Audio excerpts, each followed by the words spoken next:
Good afternoon, everyone. Looks like we've got about 70 people with us today. So I hope everyone's enjoying the conference so far. Today we have Dan Stone from Esri. Dan is the ArcGIS Parcel Fabric Product Manager on the Geo-enabled systems team. He has 30 years of experience. 27 of those have been with Esri, where he focuses on the ArcGIS Parcel Fabric. So Dan is happy to be answering questions during the demo, so please put those in the chat and I'll relay those as I come in. Over to you, Dan. All right, thanks. Hello, everybody. Good afternoon. I'm going to talk about why ArcGIS for parcel management, and that'll take me right into my next slide. So we have something known as the ArcGIS Parcel Fabric. I am the product manager for that. So anything that you guys want to see, in addition, is I'm the guy that you want to talk to. And we do have a poll here. So if you don't mind taking that poll, how do you guys manage your parcels today? Are you using shapefiles, simple feature classes, the ArcMap parcel fabric? Are you using some sort of AutoCAD, GeoMedia, or is there something else you're doing? I hope everybody's at least off of paper so that nobody's using paper anymore. But as Lucy said, I've been doing land records for about 30 years. I started at what we call the County Appraisal District here in Texas. I actually worked at the Bexar County Appraisal District in San Antonio. And we went from paper and actually an old system called Centercom and brought in-house ArcInfo with Librarian, for those of you who may be my age, and started editing there. So that's really where I started, was ArcInfo, and we had something known as COGO coverages. And COGO actually stands for Coordinated Geometry, and it's a method of data input that allows me to enter in meets and bounds information and then draw the shape or the boundaries of those particular parcels. So I started with ArcInfo, and then in about 2000, Esri came out with a new product called ArcMap.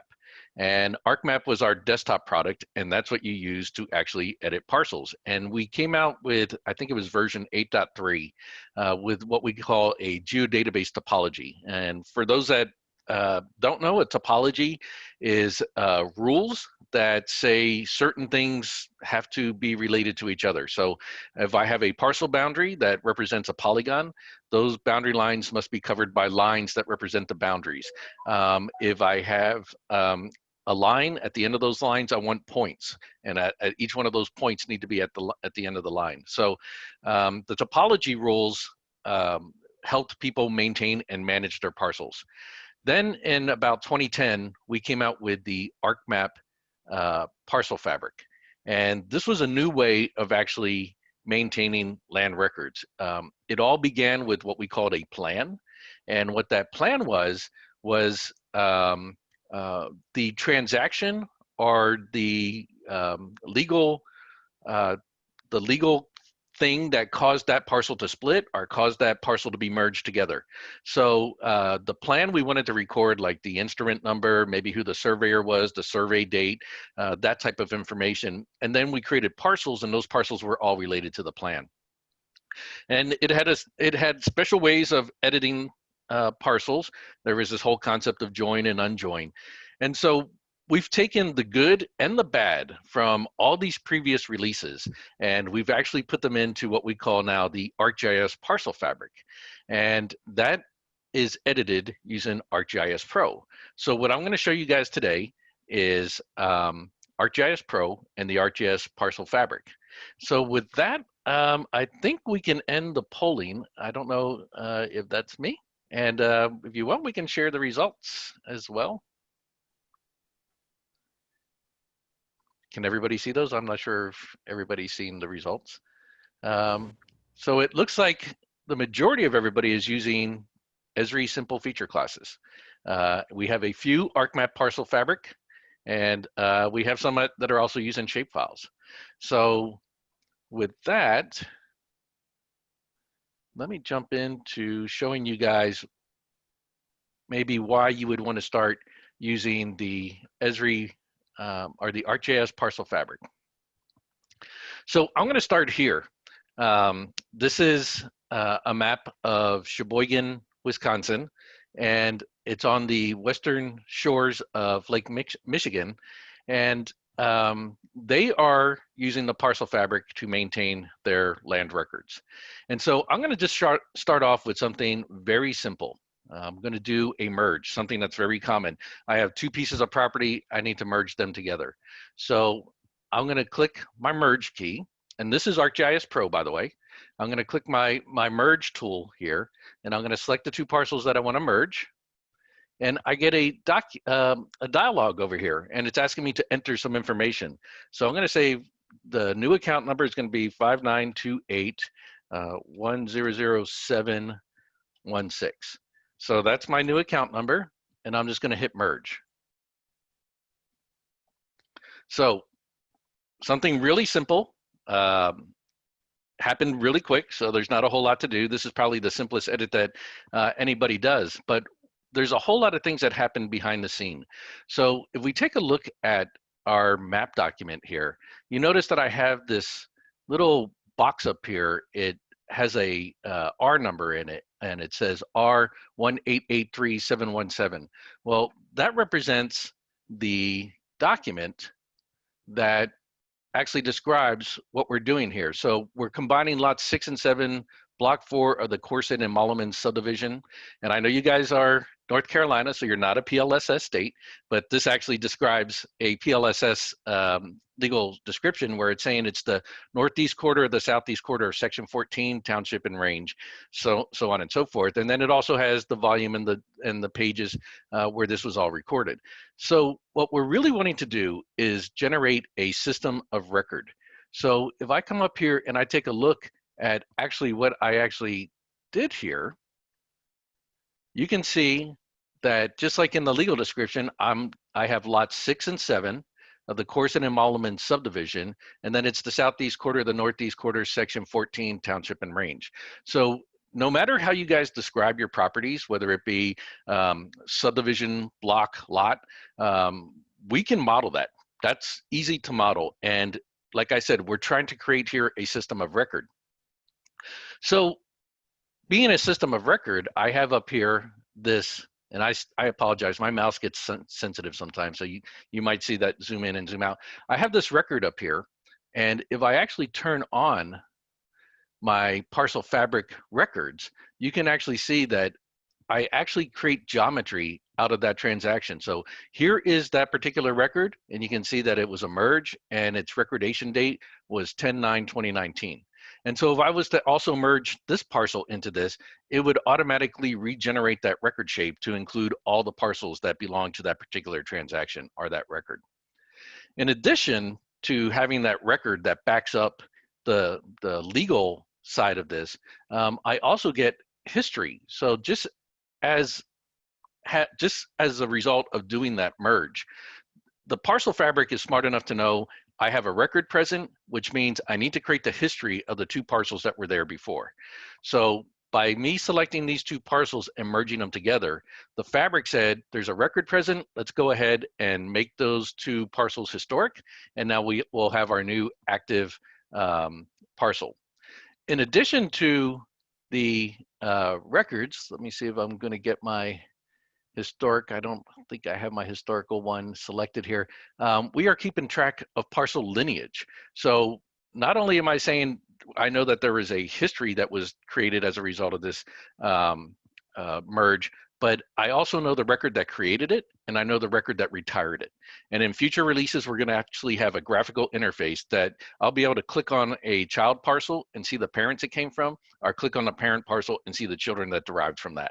So these are all things that we're building into the Parcel Fabric. So like I said, there was a couple folks out there that did use the ArcMap Parcel Fabric, and using the ArcMap Parcel Fabric, there was a certain way that you had to get your data into the Parcel Fabric.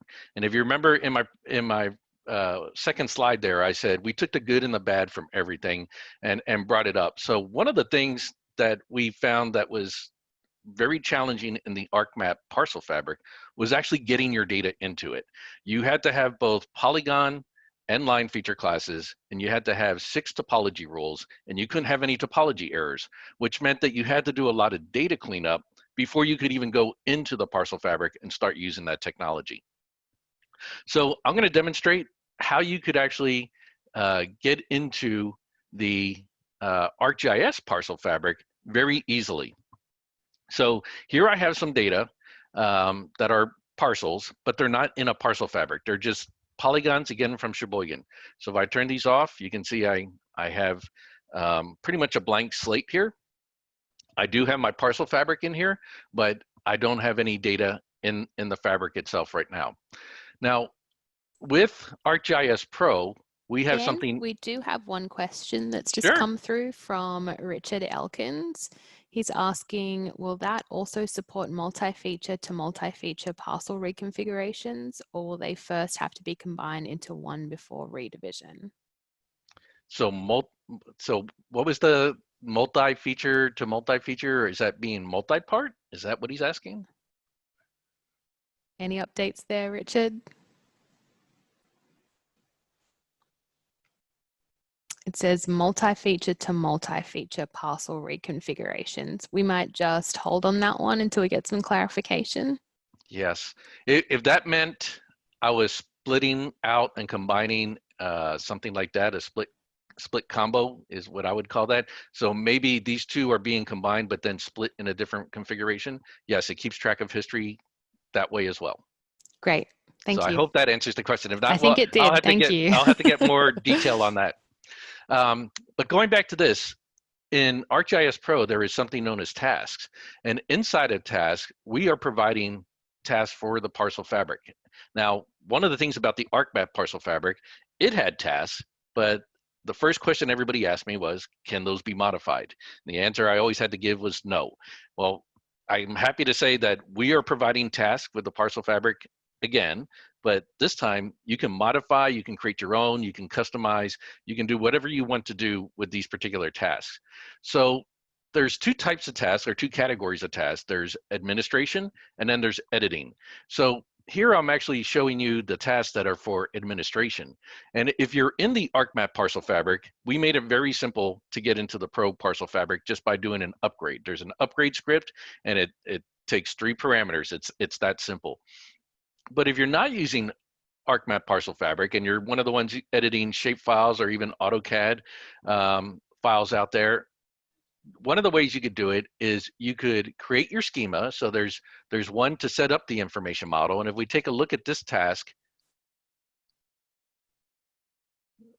I can click on it. So if we take a look at this task, it's actually saying create a feature data set, create your parcel fabric, add your parcel types, add any domains that you need, add any additional fields, and then configure any attribute rules. And attribute rules are new with Pro. If anybody using ArcMap ever did the Attribute Assistant add-in, very similar, but goes way beyond Attribute Assistant add-in because it's platform, it goes across the platform. You can create an attribute rule that a web application will be able to cause to fire. And so it's completely different than what you had in ArcMap. So I already have my information model set up. So I'm going to back out of this task, and I'm just going to run this task, which is loading my data. So I already have my information model. I have my tax parcels here. I want to add these parcels in there. So I'm going to come over here and add my Sheboygan parcels. I thought I had it dragged, but let me grab these in, my Sheboygan polygons. And I am going to put these into my tax parcel data set. And so I can do field mapping down here. So if I have a field called PIN and I want that to be mapped over to name, I can do that. So I could do my field mapping down here, and really all I have to do is hit run.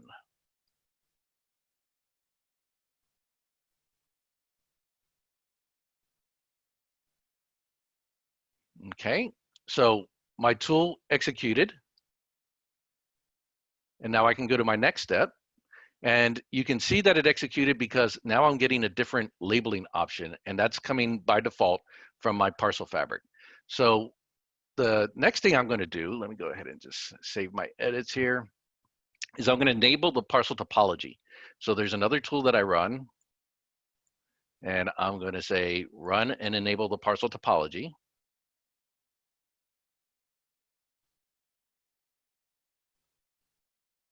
So that actually executed complete. So you can see in my tasks, I have these little checkbox. So now I'm going to create the parcel record. So if you remember, I was saying in ArcMap, we had the plan. In ArcGIS Parcel Fabric, we have a record that's going to generate that shape for us. So I'm going to specify the feature class that I want to generate my records for, and that's going to be my tax parcels. And then I'm also going to give it a field name that will allow me to generate these. And so when you're migrating your data in, you may have to add this field because maybe you want to create it on like the instrument, volume, book, and page. In the next release, we're going to make it to where you can actually add an expression in here. So if there are multiple fields, you don't have to add a field and then later on delete it. So we're going to make it a lot easier to actually generate these records. So I'm going to hit run, and that's going to generate the records for me. So if I come over here and I turn on my parcel fabric, we should start seeing these blue lines which represent our records. So we just created those records. So now the next step is actually going to be to build my parcel fabric.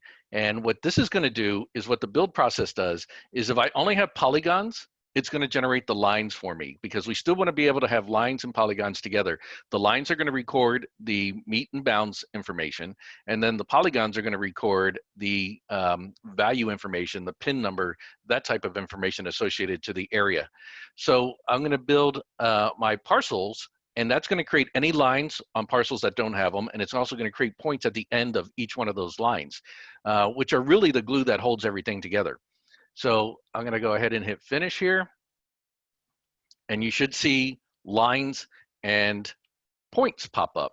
So if I wanted to at this point, I could come over here and I could use my lines, and I could say, just for saving time, select everything that's visible. And then we also have a tool over here that I could say, update my COGO attributes. So for my tax lines, I want to update the COGO attributes. And you should start seeing those being labeled. So one of the things we're trying to do in Pro is label as much as possible so that you're not having to spend a lot of time on annotation. So it was really that easy for me to actually go from a simple feature class, appended it to the parcel fabric feature class, generated my lines when I did the build and the points, and then I updated the COGO attributes, and now I have this information, this parcel layer in my parcel fabric. So much easier than the ArcMap parcel fabric to get data into. Any questions, Lucy? Or It looks like we've just had one come through, or two. So the first one is from Richard, and I don't have a last name for Richard. So how can historic analog data from paper be digitized to reflect past mergers or splits? Would that have to be hand entered, or is this just day forward? You can go back and enter historical information. Would it have to be hand entered? If you don't have it in a digital format of any way, unfortunately, you probably would have to go in and actually COGO that information in. That's what my recommendation would be. And then you would want to know the parcels that were the children from there. And that way you could find the record of that and say, I want that record to be the one that retired this. And so it's very simple to set that up. So you can add historical parcels as you go, but then today moving forward, it'll automatically keep track of that history for you. Great. And then our next question is from Tara McCloskey. So updating COGO attributes, ground or grid? It's going to specify what's in the grid. So it's not going to specify what's on the ground. So the update COGO is not going to specify ground. It's going to specify grid. Anything that we do, though, we enter in assuming ground. And then there is also on the edit toolbar a ground to grid that you can specify. So especially on some plats that you have that say the basis of bearing is this particular bearing and you start drawing, you could set that up inside of the ground to grid and then type in everything, and it's going to automatically do your ground to grid rotation and scaling as needed to fit into the projection. But the update COGO is going to be grid, and then you're going to want to check that just to make sure it does match the system of record. If your parcels have been moved, rotated, or anything like that, it may not necessarily match what you actually have on your original records. So I'm going to do another edit here, and this is a simple edit that is actually coming from a deed like this that says, beginning at the iron pin located at the intersection of a point on the southwest corner of lot 6 and the public right-of-way. Thence we're going to go through these courses and distances for parcel A and for parcel B. So I can COGO using a traverse tool. So we should have a traverse tool here, where I can set the lot start location and my tax lines and begin COGOing, and I can do shortcuts. So I can put in, 45-1 would mean north, 45 east. So we can do those shortcuts. But for the interest of time, what I'm going to do is I'm going to start off by creating a record.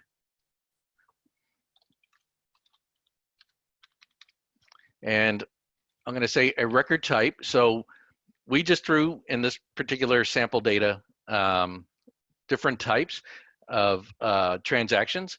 Some of the clients I'm working with have this loaded up to about 9 or 10 different ones. Might be right-of-way vacation, right-of-way dedication, boundary lines adjustments, a subdivision. So you can customize this list here to be whatever you guys need it to be.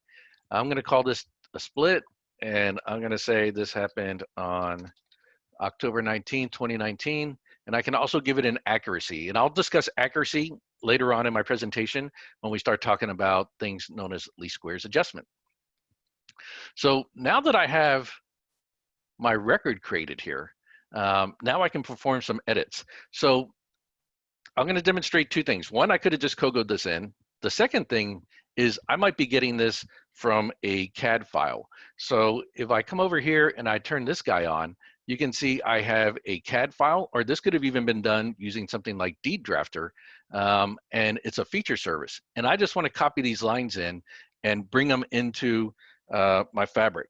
So I'm going to bring everything back on, and I'm going to say copy my lines too. And I'm going to say copy those lines into my tax. And so these lines are going to get copied over, and you'll see a couple things happen here. And this operation usually takes 1 second. I don't know why my machine is slowing down today. So must be because we're doing a demo. It's always the way. We actually did have a follow-up question from Tara. Okay. So is there a COGO report tool to tell you both? So ground or grid, I think is the question.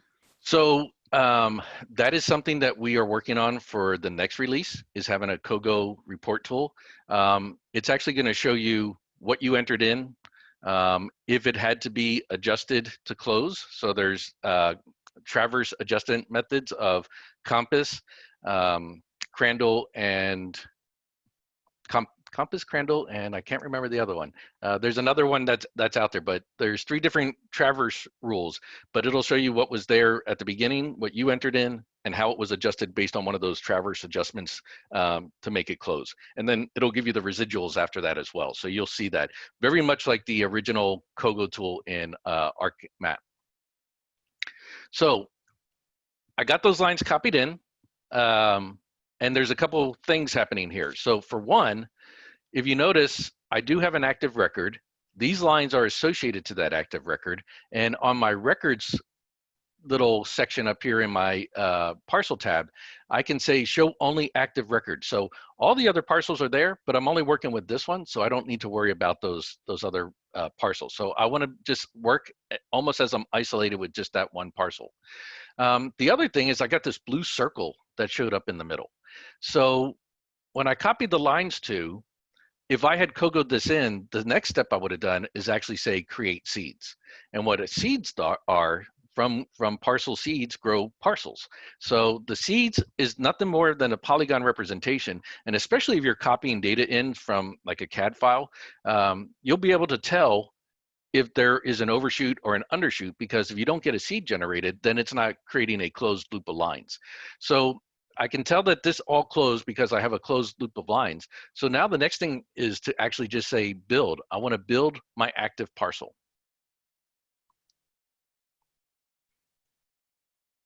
So I'm building that parcel. It's going to create the polygon, and then it's going to turn everything else back on. And if anybody's worked with land records for even 1 week, they know that when you have a newer survey, it usually does not agree or match existing surveys that you have in there. There might be a slight rotation. There might be a difference in opinion on the length of this line. So here you can see on this original parcel here, it was considered 100.89. The new survey came in saying it's 100.25. There's a little bit difference in the bearing, and that's very common when you're bringing in new subdivisions or adjacent subs. So in ArcMap, we had this concept of joining that new parcel to the parcel fabric. We kind of do the same thing in the ArcGIS parcel fabric, except we do something known as align. So I have this buffer that's generated. And again, this is all based on feedback that we had from users of the ArcMap parcel fabric, making it easier to make sure that we have all those segments connected, that I have a point here, that if there's any gaps or slivers over here, that those get all connected together. So we have this thing called align parcels, and I can say generate links within my tolerance. And so it's going to generate these links, and you can see we're providing a lot of feedback on this, in that between these two corner points up here, it's 1.6 feet. And then down here, it's 1.79 feet. And then down here, I actually have an anchor point because that point was right on top of the other point. And then we have a slight gap here, and I don't have a point to snap to. So I just kind of get symbology that I do have a corner point here, but I have nothing to snap it to. So for that, I'm going to bump this up to 3, so that just in case, I know I'm within 5 feet, but I just want to make sure that I also get this guy snapped together. So I'm going to align this parcel in. So I'm bringing this new parcel in. I'm going to align it to the data. And you'll notice what happens here on my Kogo values is you'll actually see it split the line here and actually give me the right Kogo values on each side of this. So I'm going to hit align. We've actually just had one more question come through. Sure. So this one's from Nabil Droby. So is there a possibility to make the historic parcels layer out of the fabric, because all is connected and sometimes we need to update the parcels due to new surveys? Then the historic parcel would not represent the original. Okay, is there a way to just isolate the historical parcels? Is that the... It's, I think, creating a historic parcels layer out of a parcel fabric. Yes, so if, I mean, we have that already. There is a historical layer of both the tax and lot lines, and they're all still in that same feature class. The difference being that there's a definition query on here that says if retired by record is not null, then it's a retired parcel. So you could definitely go out and query the parcel fabric and say, give me everything where the retired by record has a value in it, and that would give you all your historical parcels. Great. All right. All right. Sorry about my mouse being sensitive here. So it looks like this guy didn't actually align. So let me see if I can actually do my align features. Now the align features, I can say create the alignment path from my parcel, and hopefully this guy's gonna generate it for me. I guess he's not finding a gap there, but for some reason he didn't actually split that line. But I'm sorry, I'm jumping ahead of myself. Here, the next step I would do is I'm actually going to clip I'm going to clip this parcel out of this parcel. So right now they're on top of each other, and now I want to actually clip this out. So on the clip tool, I specify my target features. And so there's my target feature, and this is my clipping. And so I'm going to do what we call the remainder and say clip. And that's where it updates the COGO value. So once I clip it out, it splits that line for me, so I get the updated COGO values. Now, the other thing that's nice is we have the sequential numbering tool. And so I know on 2 parcels, it's not very impressive, but I can come in here and specify 019, 121, 1, 2, 3, 4, 5, and I'm gonna start this one with 2, and then it's gonna be 21 and 22.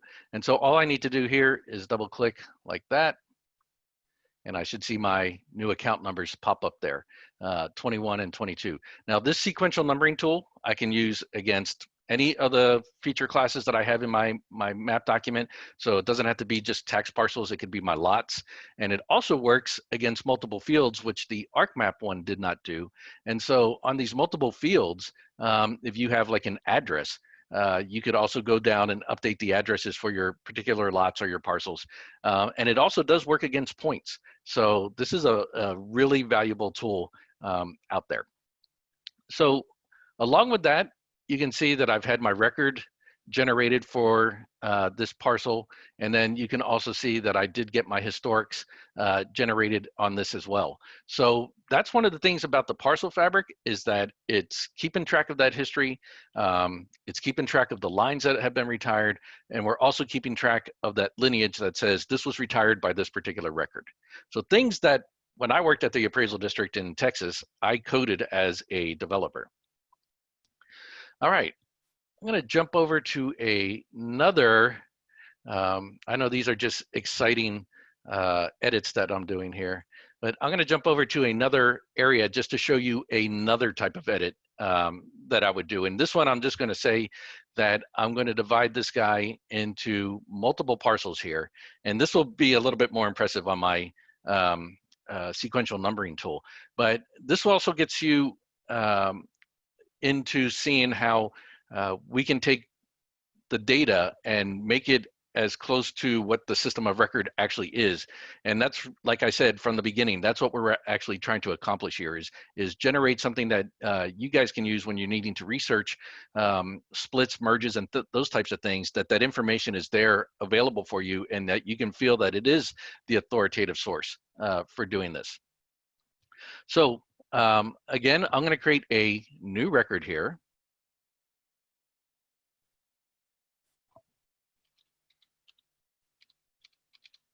And I'm just going to say it's going to be a split. And it was a busy day on the 19th. So, and we'll put it in accuracy, and I'm going to say create that record. Okay, so now that I have that record created, I'm going to take this guy and divide it into multiple parcels. So the way I would do this is I'm going to say copy my lines to, just like I did before, and I'm creating a tax.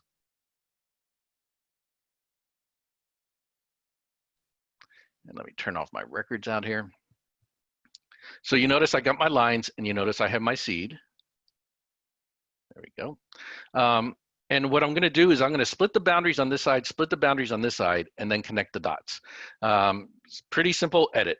So what I really want to demonstrate here is I'm just going to use the divide tool. So this divide tool is the same divide tool you would use for anything. So if it's a street center line, you're trying to divide the street center line, you would use the same tool. If it's a polygon, it's the same tool. So what we tried to do is in ArcGIS Pro, if you're editing a parcel fabric, some of these tools just become parcel aware, and they know that they're working with a parcel fabric, and so they behave differently than when they work with just any of the other features.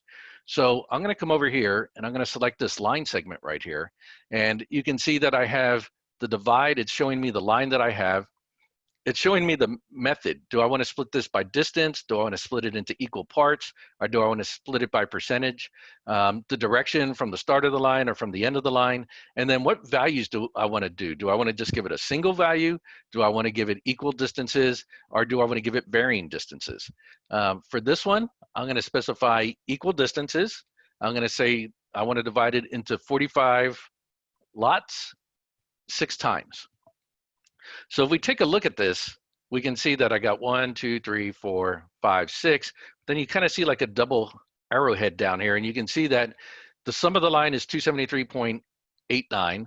The sum of the distance is 270. The remaining is 3.89. So I have the capability of saying, well, distribute that error equally among this so that we can record that information.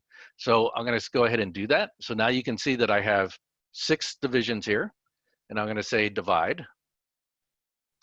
And now I'm going to come over to this side and I'm going to do the same thing. And here you can actually see I have 5.25. So it's splitting that error out among those. So it's doing a proportion of this information throughout the length of this traverse run. And I'm going to say divide there.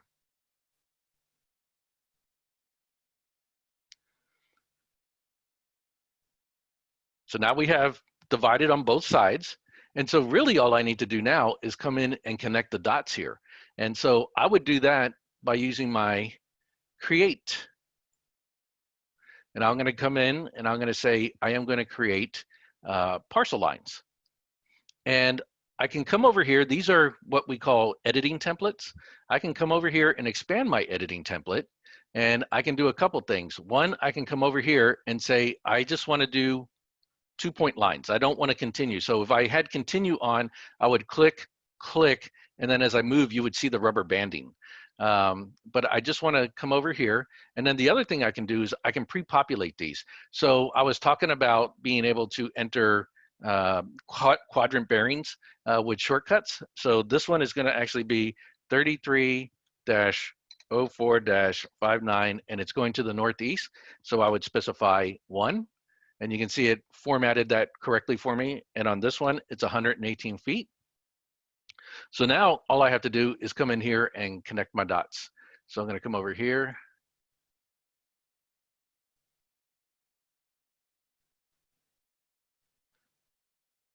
This is where I should have some Jeopardy music playing.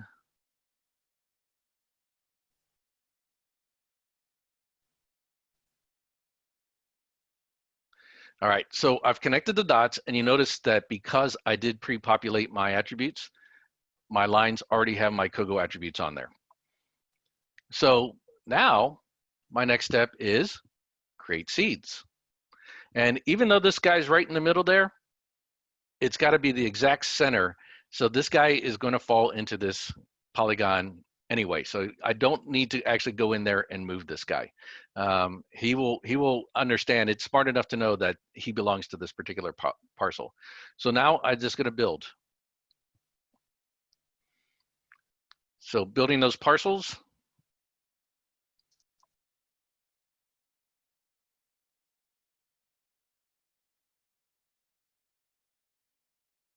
You can see that I have my history generated in the background. I'll go ahead and turn that off. I forgot I'd turn that on.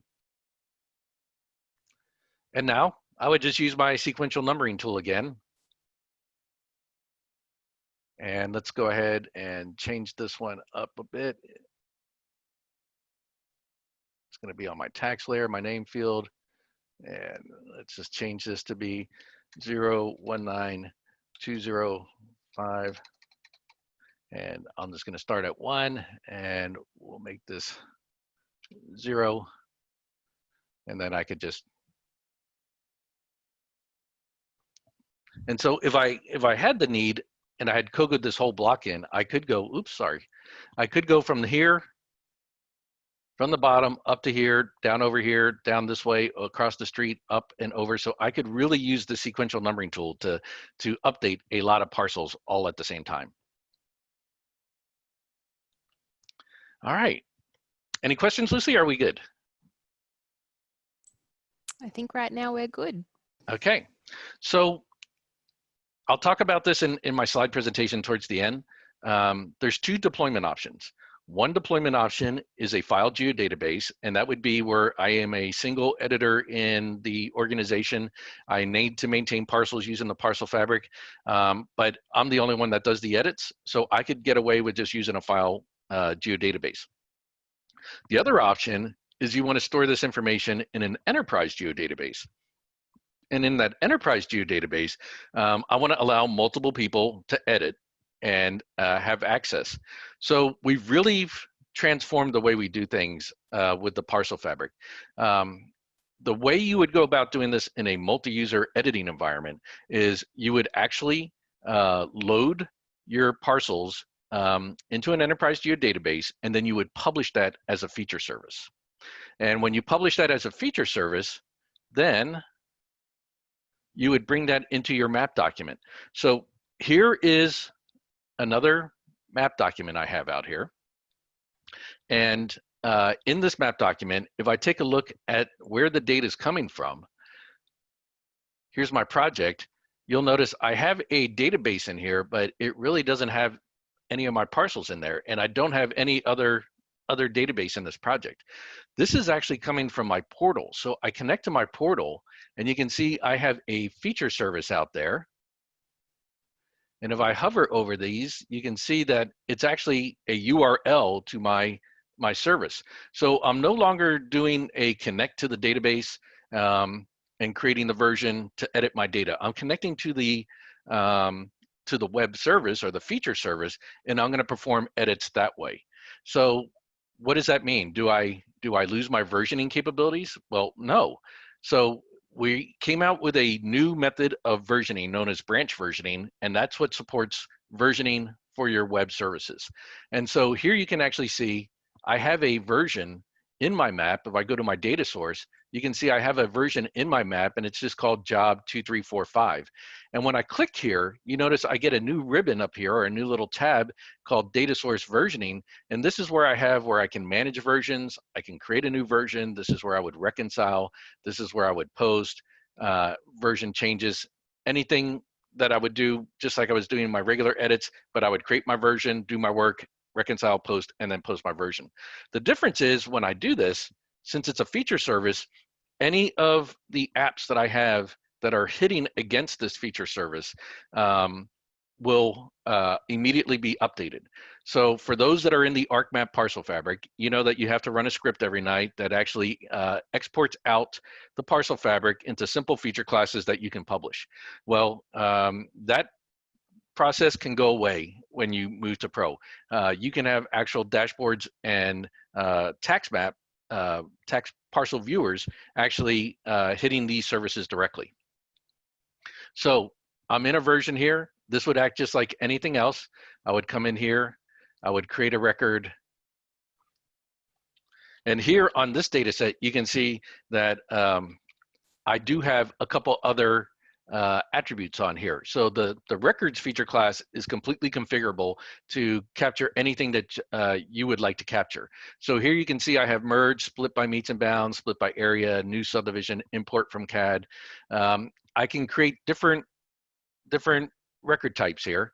And then again, the date. And unlike ArcMap, just to show you, I do get a calendar widget out there. So I can specify the date of that calendar.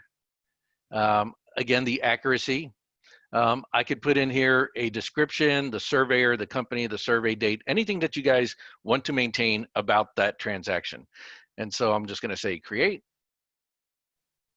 And just to show you that it works just like anything else, I'm going to just do a simple, quick little merge here. I'll just grab these two parcels right here.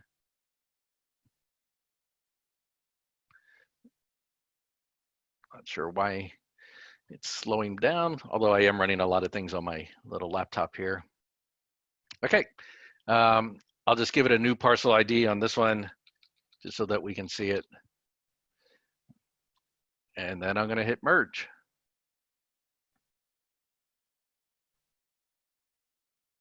And just like before, I merged two parcels together. I have my parcel records out there that would show that that was a merge. And then I also get my history. just like we did in the past. So it works against the feature classes, or the feature layers, just like it does against regular feature classes. So in a multi-user environment, this is how you would actually perform your edits. It would be done very much the same as I've been showing you. It's just you'd be editing against the feature classes out there.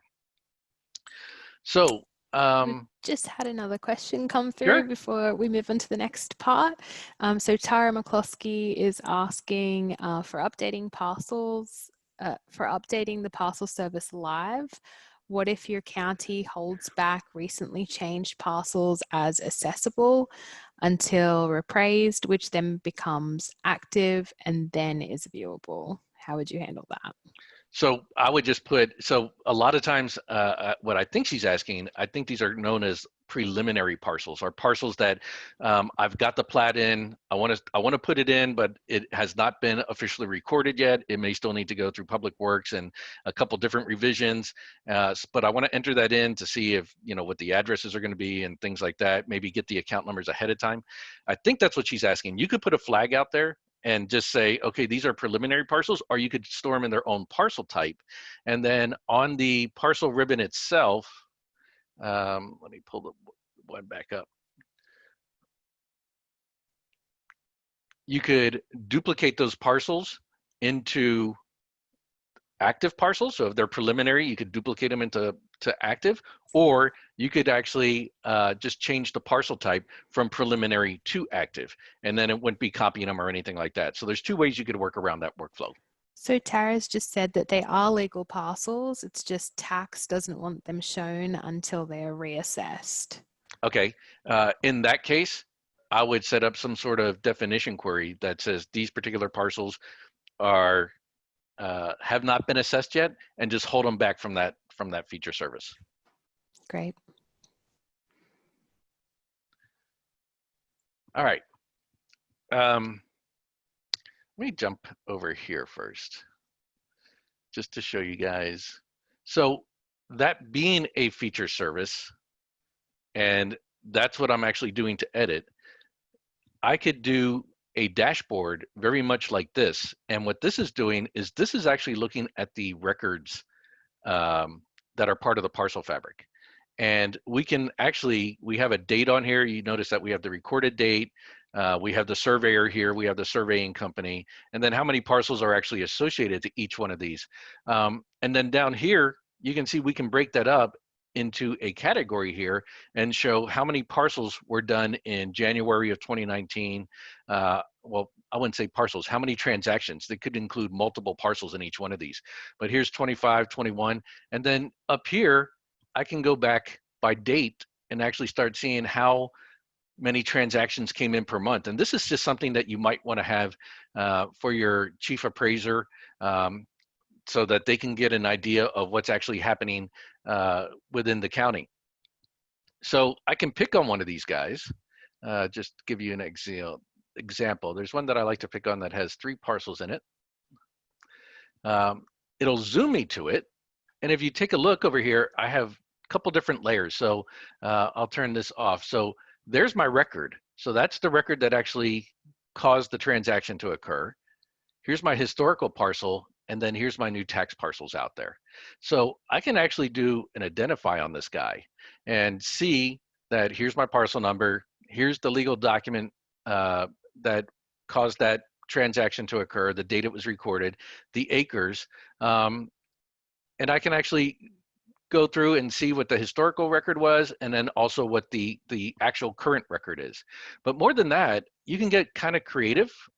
If you guys haven't heard about something known as Arcade, Arcade is a language that you can use to generate these pop-ups. It's a language you can use to generate the attribute rules. And it's also a language you can use to get very creative on how you symbolize something. So maybe you're looking at 2 or 3 different fields, combining that information together to create symbology. So if you haven't looked into Arcade, I highly recommend it.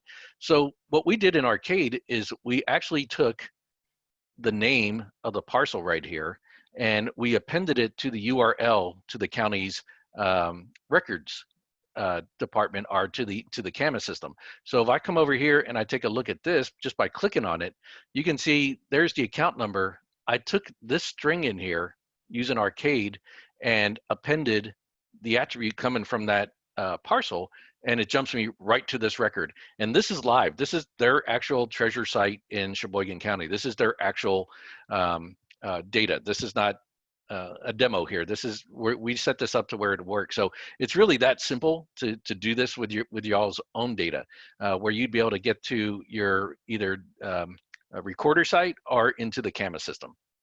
So that's one of the advantages, again, of having that data in a feature service being edited in that fashion.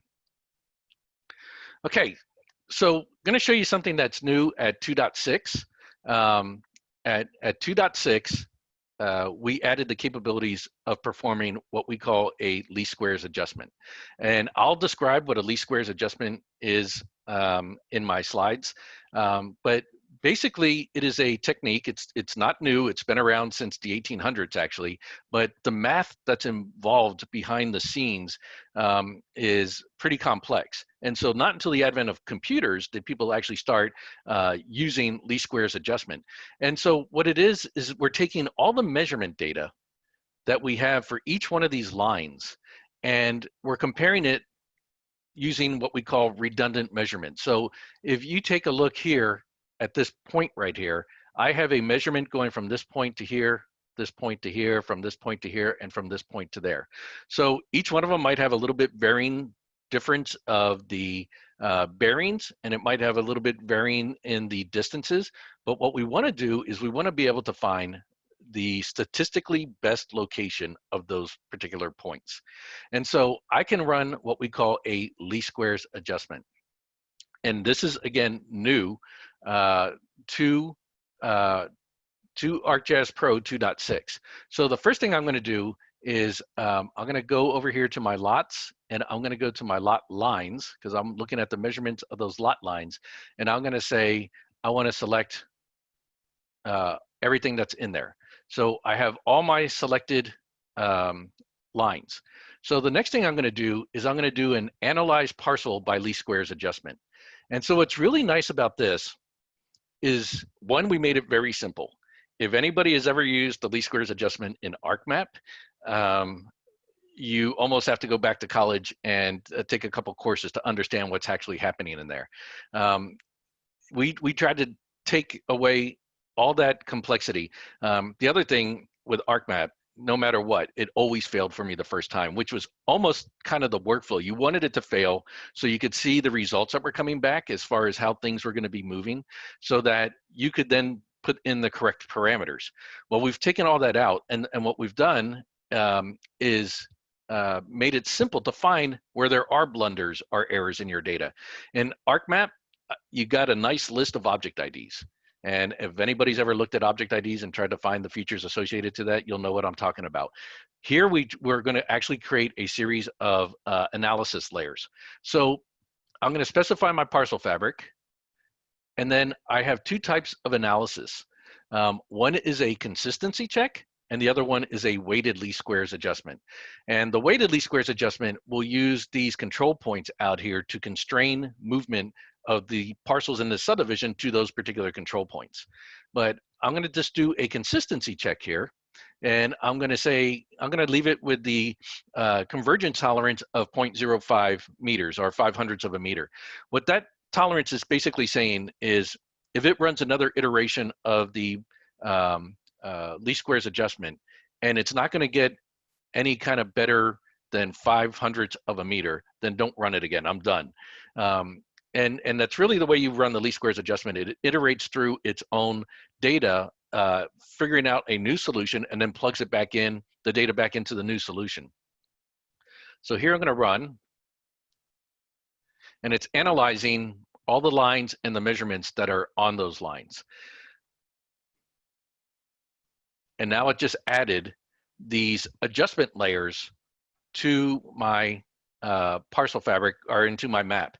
Now, when I run this, I'm not doing anything to the data. So it really is an analysis in how good is my data. And this data right here came from the Harris County Appraisal District in Houston, Texas. And this is an actual subdivision that we poked around in their data and actually found it and found where there was errors like this. And it probably took a map editor probably a good day, maybe day and a half to enter this whole thing in. So we see here that we have this error, and I want to come in here and investigate, what's actually happening here. I can select these things. So unlike what we had in ArcMap, I couldn't find these features and identify them and really see what they were. I had to look at object IDs. So if I come in here and I start looking, I can see that this line here is 532.13 feet. And if I turn on my plat, I can see that the actual length here is 526.14. So it's been able to determine that based on all the other measurements that there was an outlier for this particular record. So here you can see outlier, it's saying yes. And it's saying measurement correction is minus 2.032.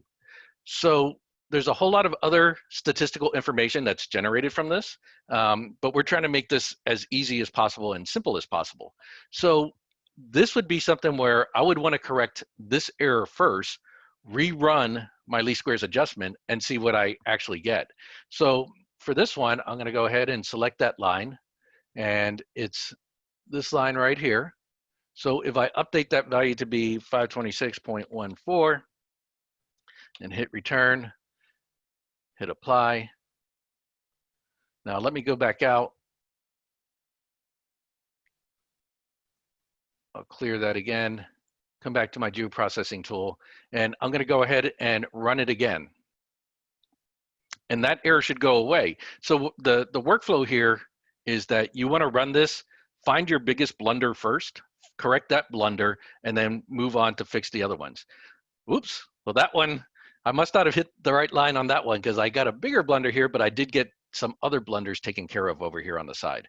But that would be the same way that you'd want to actually do this. Is the workflow for this would be go in your subdivision, run this tool against it to find any blunders that you may have had against the plat data, align your parcels, and then run the weighted least squares adjustment to have everything adjust according to the control network. So that's the least squares adjustment. I think with that, I'm going to jump over to my PowerPoint and pick up where we left off and just kind of give you guys an idea of where we are. So we ended down here on this slide where I said we had the ArcGIS parcel fabric, and we listened to our users and the ideas page out there. If you guys don't think we check that, we constantly check the ideas page. So I highly recommend if you have suggestions or recommendations that you put them out there on the ideas page and vote them up. And that way, that's how a lot of these things get built into the software. So the management capabilities that we have with Pro is that we have two kinds of workflows. We have what we call the record-driven workflow and quality-driven. Record-driven is where we've have a legal transaction and we're wanting to model that and generate the history. We're able to do the parcel quality evaluation using our least squares adjustment. We're generating historical parcels. We're able to do the dual depiction of both the legal and the physical world, where you have a legal survey that's saying that a line is a certain length, but we know that between those 2 points, it just doesn't fit. And if you guys don't know, surveyors are just like attorneys. They're only giving you opinions. They're not exact. Associate the cadastral to the legal source. So we want to be able to associate the parcels to the document that actually caused that parcel to come into being. So I had a large parcel, it was split into two. I want to keep track of that document, and we can create in the records a link back to the document management system. So now you have it there, you could actually do a very quick link back to your source documents. We're recording the footprint, and then we're also doing different land descriptions. So meets and bounds is one. Area description, where it just says the north half of a parcel is divided. So we just take that polygon, divide it in half. we can use your trace tools so that if you have a natural feature such as a river and you have that legal description that says thence to the bank of the river and along the river, 200 feet and then back out in another course. So we can do that. And then we also support the coordinate base, which is very popular internationally, where they don't go into the bearings and distances on the lines. They just grab corner points with a GPS and then connect the dots. We also made this robust and scalable, meaning that it can go from one user to many users, editing the fabric. Again, the two types of workflows are record-driven, which is triggered by a legal transaction. It's usually limited in a time and location, right? It occurs on a certain date and time, and creates and retires parcels and gives us that parcel lineage. The other workflow we have is quality driven, and that can be done at any time. And the difference is maybe you find a sliver or a gap between two adjacent parcels, and you want to use the align features tool to zip that up. You can do that at any particular time, and you don't have to have a record there. And so it won't generate that history for you. And that was a big improvement over ArcMap. ArcMap, even when you did some of that cleanup, it generated history, which you had to go in and delete. So that can be done at any particular time. We have two deployments, a single user, which all you need is standard or advanced ArcGIS Pro, or we have the multi-user deployment, which you will require to have the enterprise, which would require you to have portal and server. You would still store your data in your enterprise database, but instead of connecting to the database, you're connecting to your portal and you're using Pro to access it that way. So again, the old method was client server, where we went from the desktop to the server. Nowadays, we're going into the enterprise, and this will also open up things such as collaboration, to where maybe you are the county and you want to collaborate to the city. And so you're collaborating these services almost like replication, but you're not having to copy data down to a thumb drive or to a floppy and send that over to the city. So you can set up collaboration. So it is more of a distributed system of systems at that point. It does work across the entire platform. So you would connect to your enterprise and use your desktop for editing and maintaining the data, doing your QA, QC, doing any kind of adjustments. But you might be out in the field, and since it's a feature service, I want to access that from my mobile device and actually find that parcel corner. Is it in the right location, or do I need to grab a control point while I'm out there? And then also web enabled for those executive dashboards, for connecting to your CAMA systems and possibly doing interaction between the CAMA systems. And then also for digital submission and web editing. All these things can be accomplished now that it's accessible across the entire platform. What does that parcel fabric really look like? Well, it is a controller data set is what we call this. So when you generate a parcel fabric, you do get this controller data set, and it also generates your records feature class. You also get a connection line feature class and a points feature class.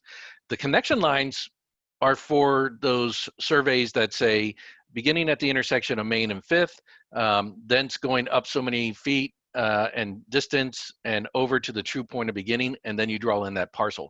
So you would use your connection lines for that. And then your parcel type. So if I wanted to create a subdivision parcel type, I would add a parcel type to my fabric, and it would generate the polygons and lines for me. I would add a lots parcel type, and that would generate a polygon and lines for my lots. And then I would add a tax parcel type, and that would generate my polygon and lines for each one of those. And then along with this, I get my topology, my parcel rules, and my error features. So this is where when I validate and look for errors, they would get stored as these features, and then I can quickly go find those features to correct any errors that I have on them. It is commercial off the shelf. So it comes with its own ribbon out of the box. It's enabled when you actually have a parcel fabric in the map. And this is what you use to edit parcel fabrics. And you can edit, analyze, and share this data using web services. So the benefits you want to use this when data quality is important. You are the authoritative source for parcels. So you want to make sure that you can defend, the shape of that boundary, the accuracy of that boundary, and then also the documents that created that. So data quality is important. Spatial accuracy is important. The spatial alignment between the multiple parcel types. So does the subdivision boundary line fit right on top of the lot line, fit on top of the tax parcel line? So all of that spatial alignment is very important. You want to use this also when you need to preserve history. You can also use automated workflows through tasks. Oh, and one thing I didn't show was 3D parcels. So maybe I'll stop right there real quick. Let me end the slideshow real quick and just show you guys that, yes, we can do 3D parcels as well. So in this particular, let me find the right bookmark here. So Dan, just popping it out there that we've got 10 minutes remaining in this session. Yep. All right. Let me show you guys a real deed here. Oops. Where did it go? I got windows on top of windows here. Let's see. Here we go. So this is a real deed of a condominium building that you can see we have multiple levels, and on each one of these levels, it has a lower elevation and an upper elevation. And we also have the dimensions inside of here. And if you read the details, it says all of these are considered to be right angles and stuff like that. So we can go through all these different all the different floors of this particular condo. So here I have that same condo, and I can use something in Pro known as a range. And I can turn that range on to where I can see just one particular floor. So I'll bring this down. So there's the 10th floor configuration. And then I can go up and see how each floor would actually differ. And because I know the beginning and ending elevation, I can actually take this and extrude it into a 3D scene. So we take a look over here, and let me get to the right bookmark on that. Here we go. I can extrude this into a 3D scene where I know the upper elevation and lower elevation, and I can use that same little technique of looking at certain floors. Wait for this to catch up with me. There we go. So I can use this to just climb up multiple floors. And so here I'm going floors 7 through 9, and you can see that we actually have some condos that go multi-story here, where they're 2-story inside of the building. So the other thing I can do, the blue ones represent commercial, and the tan ones are representative of residential. I can come over to my contents, and I can set up my definition queries on here to where if I just wanted to take a look at my commercial, I can just see the commercial polygons that are out there in my 3D condo space. Or if I wanted to take a look at the residential, I could see that as well. So that's the other thing you get going with the parcel fabric. Let me go back to, let's see. Yep, okay. So I got a few more minutes. I'll finish up these slides. So we talked a little bit when I was doing the edits of topological integrity. So if I move a point, all boundaries connected at that point move.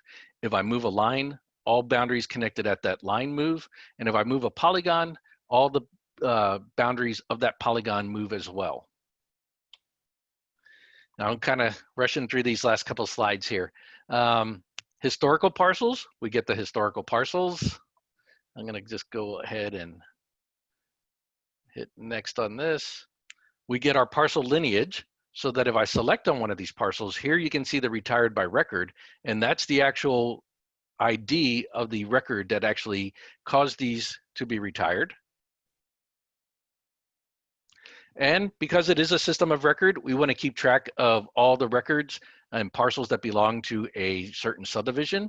I can find all the records in my map extent. I can make one of them active, and then I can isolate them to be the only show the active record. So then everything else would kind of get grayed out.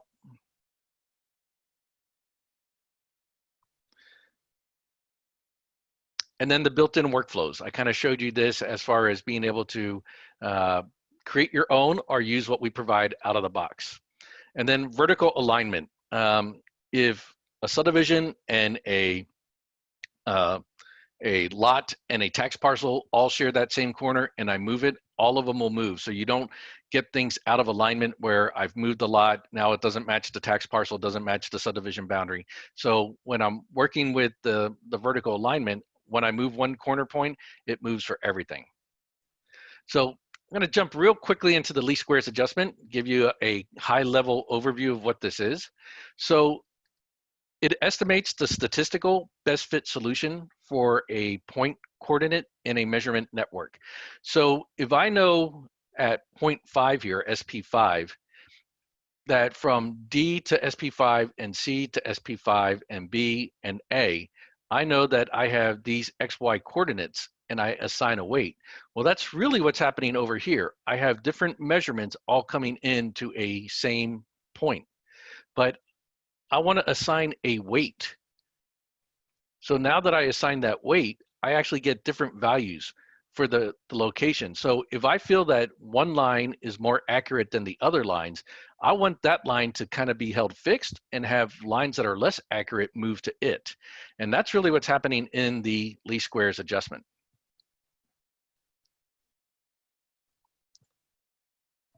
So when we do a weighted least squares adjustment, we're constraining it, we're constraining it to use these control points. And so I'll give you an example here. Let me see, I'm gonna jump down. So when we run the least squares adjustment, this is the output of the data. Very complex, very difficult to read, and can get very confusing quickly. But what we've done with it is we've taken this output and we have made it into these analysis features. So on a certain scale, I might want to create a heat map from the vectors that were generated that show the accuracy. And so in areas that I have here in blue, I have good control point, and I know that the accuracy of my data in that area is more accurate, or I have more confidence in that data than I do in the area that's over here in red. On a medium scale, we actually begin to show the vectors and how things are going to shift. And when we get down to a very large scale, we'll actually draw the error ellipses. And what that's saying is I don't have much confidence in this direction as I do in this direction. So this point has more latitude to move in this direction than it does in this direction. And again, it's all based on analyzing those particular measurements that we have on the lines. Is it better than ArcMap? Absolutely. It's simpler, friendly, more intuitive to use.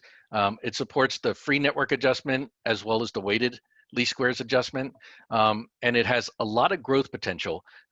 It'll actually do 3D, which we're hoping to support in the future, and all kinds of different measurement types. I think we're taking advantage of about 4 out of 24 capabilities that it has. And it is from Dynadjust. It's an open source least squares adjustment engine that was developed by Geoscience Australia. And with that, I think those are the last couple of slides. Just give you a roadmap of where we're going. We're looking at adding a quality-driven ribbon to the parcel that will have the least squares adjustments up there for us. We're looking at doing some improvements on the generate links on the alignment. We're looking at some tools that will help you create those back lot lines where you have a whole bunch of lots, but then you need a big lot line across the back. We're looking at some tools for that.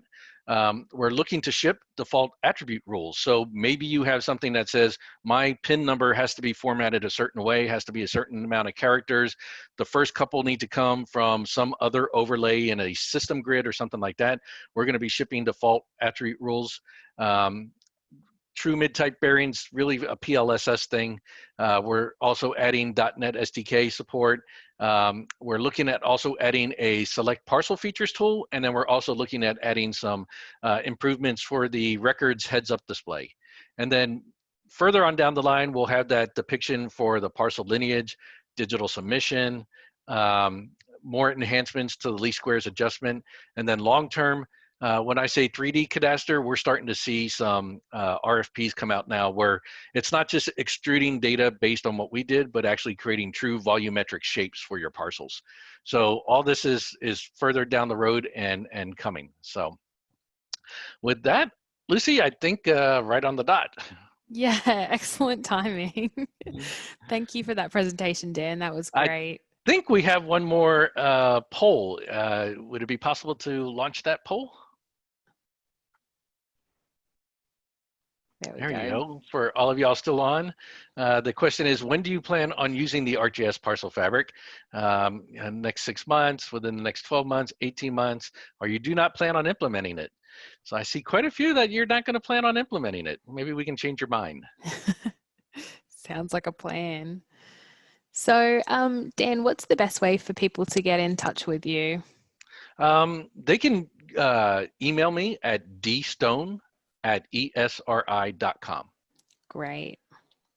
And for those 60% that say they do not plan on implementing it, I would love to hear why. So feel free to email me and I will respond. Great. And we've just got another poll that's popped up there. It looks like a lot of people learned some things, so that's excellent. Yeah. And we'll end the session here. Our sessions resume at 4 p.m. Thank you, everyone. Thanks, Lucy.